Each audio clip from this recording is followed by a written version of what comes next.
आप देख रहे हैं वीडियो पेपर भारत, हर सच के साथ हम मिलेंगे। नमस्कार दोस्तों।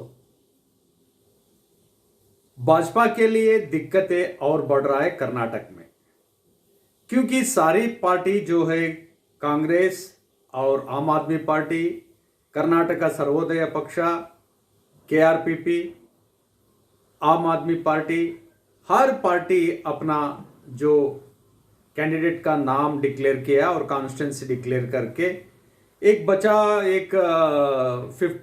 कैंडिडेट्स का 50 कॉन्स्टिट्यूंसी का जो है अभी तक रिजर्व रखा है कांग्रेस पार्टी। जेडीएस पार्टी भी अपनी स्ट्रैटेजी से कम और एक 75 कॉन्स्टिट्यूंसी में वो रिजर्व रखे, अभी तक लिस्ट अनाउंस नहीं किया है।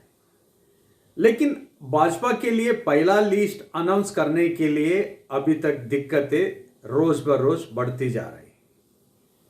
बढ़ती जाने का रीजन एक ही है, पूर्व मुख्यमंत्री येडियुरप्पा अपना जिद पर बैठे हैं, क्योंकि येडियुरप्पा चाहता है कि येडियुरप्पा जो बोलेंगे और जो कैंडिडेट को डिसाइड करेगा उसी कैंडिडेट को डिक्लेयर करने के लिए हाईकमांड के ऊपर दबाव डाल रहे। लेकिन वहां पर येडियुरप्पा को लेकर हाईकमांड में हालांकि बहुत चर्चा शुरू हुआ है।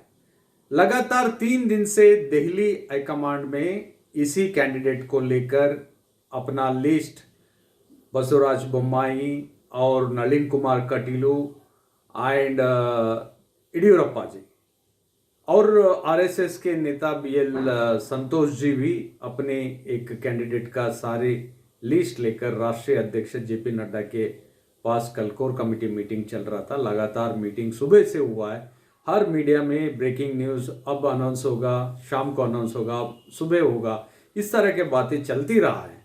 लेकिन भाजपा से कोई भी एक लिस्ट भी अभी तक अनाउंस नहीं हुआ। इसका रीज़न एक ही है, येडियुरप्पा कम से कम 30 से 40 कॉन्स्टिट्यूंसी जो येडियुरप्पा बोलेंगे उसी कॉन्स्टिट्यूंसी में वही कैंडिडेट होगा बोल के उन्होंने जिद पकड़कर बैठा है। लेकिन हाईकमांड भी वो सारी लिस्टें लेकर येडियुरप्पा जी को समझाने की कोशिश कर रहा है। और उधर भाजपा गुजरात जैसा मॉडल जो इलेक्शन में जो अप्लाई किए गए थे नया कैंडिडेट्स को चुनाव में उतारने के लिए, उसी को ज़्यादा तरफ सहमति कर रहे प्रधानमंत्री नरेंद्र मोदी। फैमिली का जो पॉलिटिक्स के लिए ख़त्म करने के लिए प्रधानमंत्री नरेंद्र मोदी ज़्यादा उत्सुक थे। इसी सब मामलों में कम से कम जो कर्नाटक में बड़े नेता लोग हैं, तो वो लोग कहीं ना कहीं रिटायरमेंट स्टेज के लिए आ गए। अपना राजकीय में, अपना राजनीति में अपना फैमिली, अपना सत्ता बरकरार रखने के लिए उन्होंने लगातार हाईकमांड को बार दबाव डाल रहे, या मेरा बेटा को चाहिए, या मेरा बहू को चाहिए, या मेरा पत्नी को चाहिए, इस तरह वहां पर डिमांड बढ़ रहा है। लेकिन येडियुरप्पा जी हालांकि अपना बेटा विजेंद्र के लिए शिकारपुर ही चाहिए बोलकर उन्होंने दबाव डाल रहा है। उसके साथ साथ सोमण्णा जो माजी सचिव जो है वो भी अपना बेटा के लिए टिकट चाहिए बोलकर वो भी दबाव डाल रहे हैं। उधर गोविंद कारजोल जो सीनियर नेता है भाजपा के, वो भी अपना बेटा के लिए कॉन्स्टिट्यूंसी चूज कर रहे हैं। और उसके साथ साथ जो एमपी रह चुके जेएस बसवराज, उनका बेटा भी तुमकुर कॉन्स्टिट्यूंसी से उनको टिकट चाहिए बोलकर हाईकमांड को पर दबाव डाल रहे हैं। लेकिन कहीं ना कहीं ये सारे दबाव बढ़ने की वजह से उधर डेट भी बहुत पास आ रहा है, इधर कैंडिडेट का भी डिक्लेयर नहीं हुआ है। तो भाजपा कल मीटिंग चल रहा था, कोर कमेटी जो मीटिंग चल रहा है दिल्ली में, उस मीटिंग के बीच में येडियुरप्पा वापस कर्नाटक के लिए दौरा करते हैं और कर्नाटक के लिए रिटर्न बैक हो जाते हैं। इसको लेकर पूरी भाजपा के अंदर एक अलग से चर्चा शुरू हो गया है।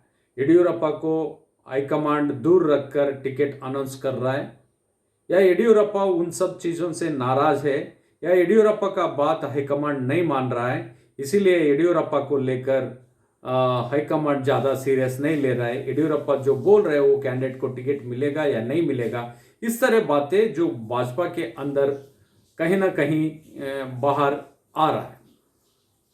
तो इन सब बातों को लेकर कल येडियुरप्पा ने बोला मेरे को उस तरह कोई भी ये नहीं, मेरा काम हो गया, जिस तरह जो लिस्ट देना था मैंने हाईकमांड को सौंपा दिया, वो इंटरनल स्ट्रैटेजी मीटिंग है, वो लोग आपस में कर रहे, जेपी नड्डा है, अमित शाह जी है, जो सब लोग वो लोग संभाल रहे। मेरी तरफ से जो लिस्ट देना चाहे था, जो कैंडिडेट का लिस्ट देना था मैंने दे दिया, देकर मैंने वापस कर्नाटक के लिए रिटर्न हुआ। इसमें कोई भी वैसी बात नहीं, मैं बहुत संतुष्ट हूँ, बहुत संतोष से रहना चाहता हूँ, ऐसा कोई भी मुझे उसके लिए आपत्ति नहीं है। मैं चाहता हूं कि हाईकमांड जो डिसीजन लेगा वही डिसीजन हम लोग फॉलो करेंगे, बोलकर येडियुरप्पा मीडिया के सामने बता रहे हैं। लेकिन येडियुरप्पा के जो इंटरनल सोर्स है, जो उनके क्लोज जो लीडर्स है, वो लोग इस बात को मानने के लिए तैयार नहीं है। मीडिया की सोर्स से बताया जा रहा है कि येडियुरप्पा बहुत नाराजगी दिखा रहे हैं, हाईकमांड जिस तरह ये स्टेप लिया गया उस स्टेप से वो लोग कहीं ना कहीं खुश नहीं है।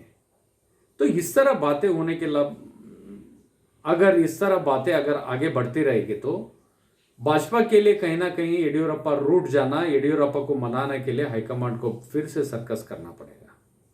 अगर येडियुरप्पा रूठ गए, येडियुरप्पा उससे नाराजगी रखाकर अगर उनको जो कैंडिडेट दिया गया उस कैंडिडेट को टिकट नहीं मिला तो कहीं ना कहीं एक रेबल बीजेपी के लिए और बन सकता है। वहां पर उसको किस तरह हाईकमांड कंट्रोल करेगा।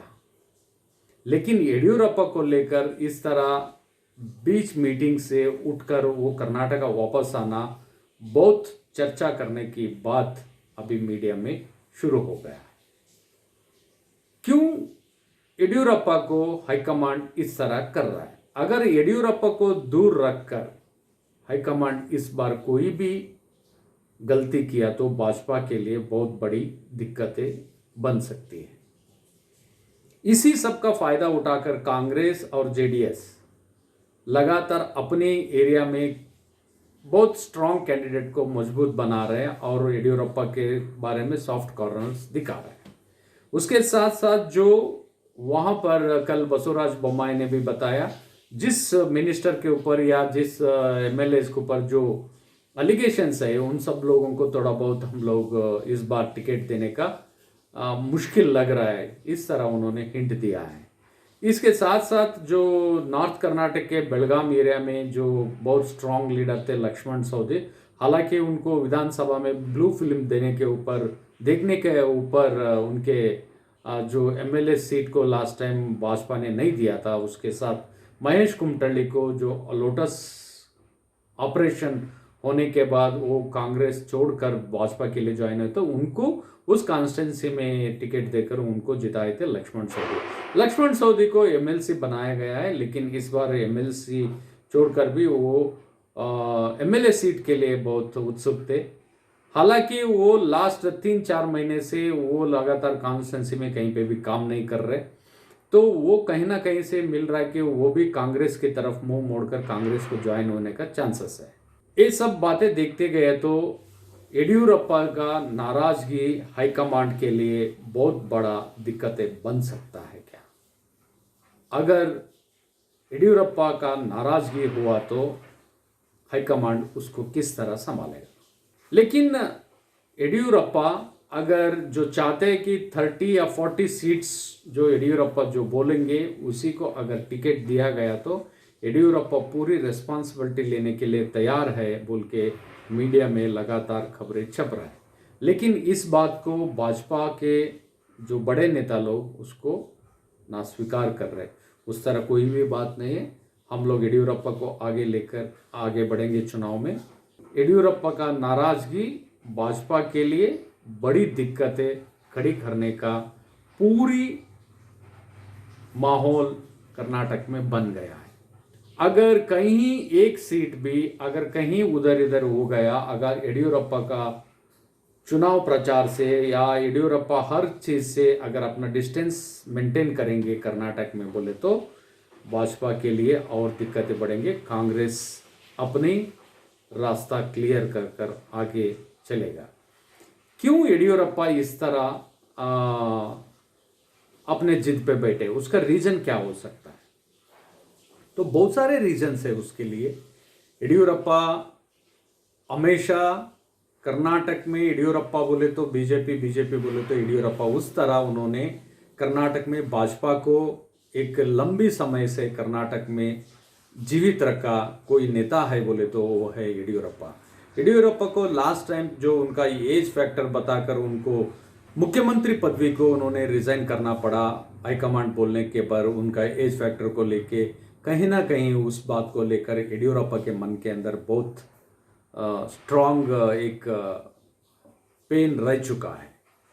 क्योंकि ले 2 साल बचा था, अगर येडियुरप्पा को 2 साल मुख्यमंत्री बनाने के लिए अगर हाईकमांड छोड़ दिया रहता तो इस चुनाव के लिए भाजपा को बहुत आसानी से और एक बार सत्ता मिलने का चांसेस था। लेकिन येडियुरप्पा को मुख्यमंत्री स्थान से इस्तीफा लेकर अगर कहीं ना कहीं हाईकमांड गलती किया है, इस बात को हाईकमांड मानने के लिए तैयार नहीं है। अभी भी लगातार येडियुरप्पा को अगर दूर रखकर, येडियुरप्पा के साथ अगर डिस्टेंस कर अगर हाईकमांड कर्नाटक में कोई काम करने के लिए गया तो वो भाजपा के लिए दिक्कतें और बढ़ेंगी। अभी तक इतना ही अपडेट है, और नया अपडेट मिलते तो और एक वीडियो के साथ हम आपके साथ हाजिर रहेंगे। आप अगर हमारा चैनल सब्सक्राइब नहीं किया तो सब्सक्राइब कर लीजिए, बेल आइकन प्रेस करना ना भूलें। जय हिंद।